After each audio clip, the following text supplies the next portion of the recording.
In the middle of his comedy festival run, we're joined by Breakfast's Friday Funny Bugger and beer pioneer, Matt Stewart. Good morning, Matt. Hey, Daniel. Thanks so much for having me. What a pleasure to be here. It is, isn't it? It's been ages. Last time I was here, you were here, but Simon and Nat weren't. So it's so good to see the evolution. I mean, we've kept the best bit. Oh, so shucks. And we've upgraded.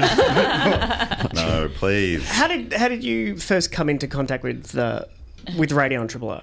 I've been doing this for, bits and pieces, but the first radio I did was community radio at SYN. Oh, of course. Student Youth Network. And my first show was on, I can't remember if it was just before or just after. I was just trying to think then. I think you were after. But when I first went in, I was already a big fan of Nat's show. Dragon and Rowdy, it was called. I don't know if you know Nat as Dragon. I still have to remind myself not to call her Dragon. No, you can call me Dragon if you want. It was a nickname I went by for a long time. Still your Insta handle, isn't it? Yeah, it is. It's really confusing. But I was starstruck that first time, and I still am today, I guess. But I'm so how cool that you're hosting Breakfast is sick. Oh, thanks. Yeah, it's huge. I'm very excited. But yeah, you were working in air conditioning. Oh, yeah. You came in, and it was, we just struck up a friendship over like the time where you kind of shift between the two shows, the handover. Yeah, it was a pretty important time in the SYN daily program, I think. Yeah. I think that was probably, you would have been top rating, I imagine. Please, don't you dare. I'm just having the contrast. So it was Dragon, fire breathing, and it was the ice cool refrigeration that's specialist. Right. Yeah, thank you. Real yin and yang sort of scenario, and it was a beautiful coming together. But yeah, now we've, were you doing stand-up then? I can't remember, but... No, I wasn't. So we both started, that was in 2009, so that's a while back, but we've both obviously gone on a really big and successful comedy careers.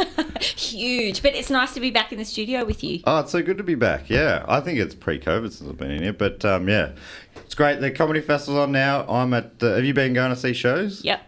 Non-stop. Is that true, Daniel? Well, yeah, I'm saying, yeah. How would you... I don't understand. I haven't been up this early in years. Probably since the last time I was on the show. But I don't know how you would then go out at night as well. It's called napping. Napping. Okay. Well, it's an exciting time. It's very adrenalising being involved in the creative spirit of the city we all love. That's true. It's Comedy Christmas. And I'm at sort of what I think of as the home of comedy in Melbourne, the Chinese Museum. That's my venue. The festival actually tried to put me up at some big theatre, and I said no. No. My comedy belongs in a museum. A Chinese museum. And so I feel right at home there, and it feels just right to be performing amongst the vases. What's Ding? Ding? Oh, it's a show. Well, I mean, you probably figured that bit out, but it's basically a really vague name that I came up with quite a long time ago. Yeah. Before I really... But it's sort of... The show's got a lot to do with friends' weddings, and I'm like, I don't think I would go to a show that was explicitly about weddings. So I've just hidden it there with Ding, Nice. The back half. I think the almost unrecognisable half of wedding I went with. Oh, no, I understand. Have you found yourself involved in weddings or just attending? Or? I've been involved in a bunch. I've been best man at 2 that have ended in divorce. No. So I think I'm probably some sort of a jinx. But yeah, I don't know. I find I love going to them, but there's I've really just taken them apart in this show with picking out some of these really old-fashioned parts of it. The language. They say the father of the bride's giving their daughter away. Sounds, what is this, hard rubbish day? You know what I mean? Pretty good stuff. So More of that in Ding. So weddings just really are in for a pretty rough time in the show. Are you nervous that your friends whose weddings you've been at the best, you've been best man, you've been a part of, are you nervous they're going to come to the show and recognise some of the material? Well, I hadn't thought of that until now, but yes, I probably should be wary of that. I'll check I've the guest list them. more. Okay. Those nights I'll pivot a little bit to how great is love. Yeah. And, which I agree with. I think, having experienced it once or twice in my life, I think love is fantastic. Any of you had love? in your lives? Yeah. Arguably too much. Yeah. Well, you're a very lovable man, Daniel. Lid on it. I'm struggling not to fall for you right now. Oh, hey, shucks. Stop it. I wanted to also ask about your Beer Pioneer work. And I know, is it difficult to be... So you do a show on Channel 31 where you get to travel around visiting microbreweries? Yeah, mainly. Yeah, season 1 was all microbreweries. Season 2 was a little bit different. We travelled from Adelaide to Darwin over a month. And just, obviously, there's not a lot of microbreweries in the red centre. So we were checking out a lot of, like, roadside pubs and stuff, with stuffed crocodiles on the wall and stuff like that. Yeah. Real Crocodile Dundee country. There's no artisanal IPAs in Woomera? No, there weren't that many, unfortunately. Or fortunately, they just... you get to a certain point where it's just like 3 different versions of lager, which are all very refreshing and probably what you need. Yeah. I got the lingo for... what's that beer that everyone drinks up there? It's... Great Northern, right? And they don't call it Great Northerns though, and it didn't take me long to fit in with the culture. There's one of them's got a black fish on the label, one of them's got a white fish, and that's what they call them.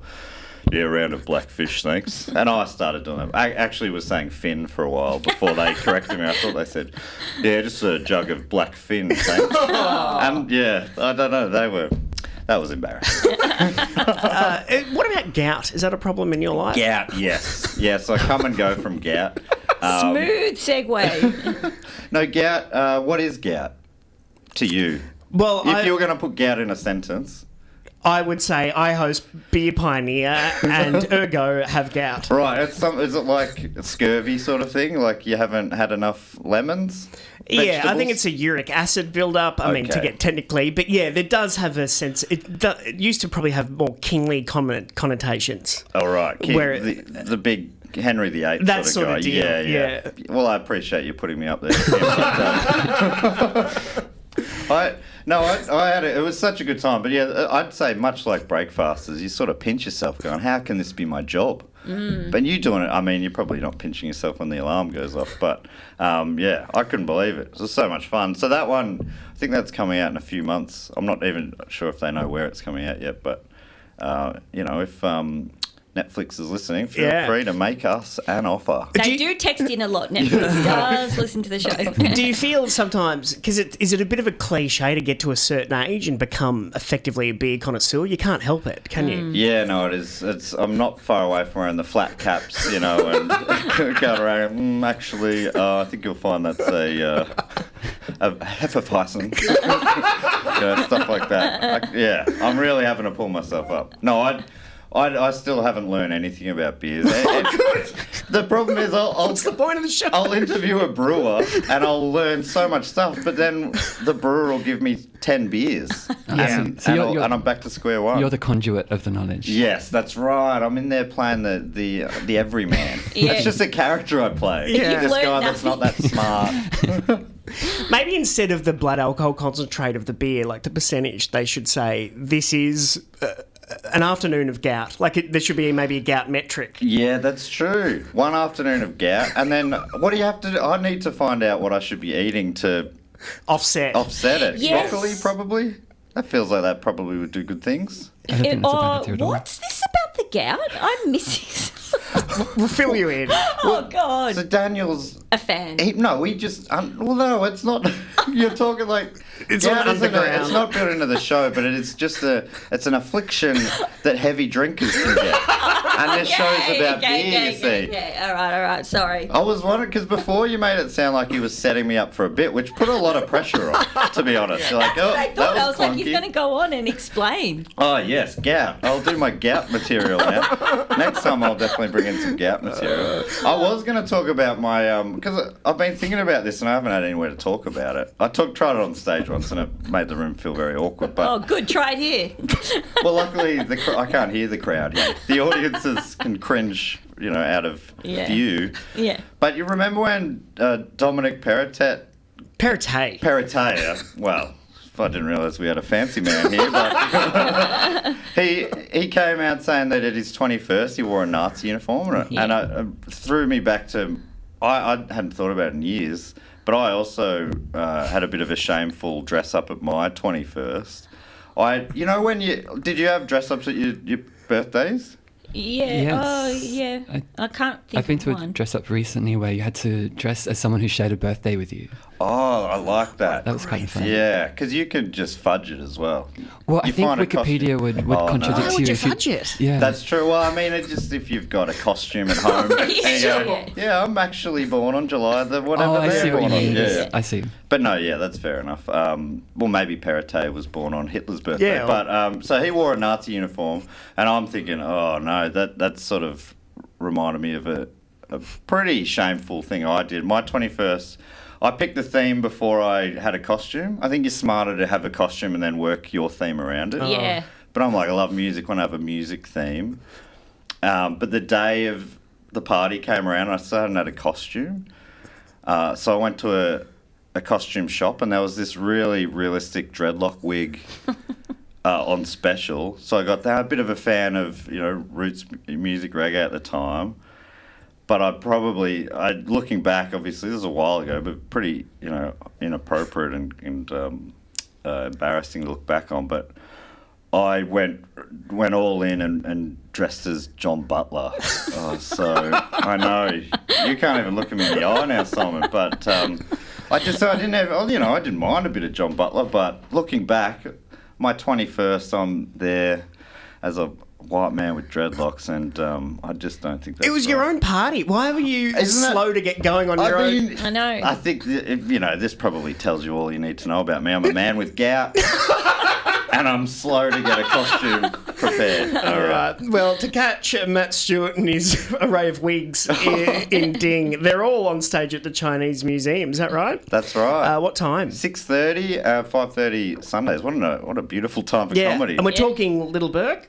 Yes, Little Burke. That's right. Just off Little Burke, Cohen Place, I think it's called. Beautiful. All right, 6:30, comedyfestival.com.au for more details about Matt Stewart in Ding. Good on you, Matt. Thanks very much. Thank you very much.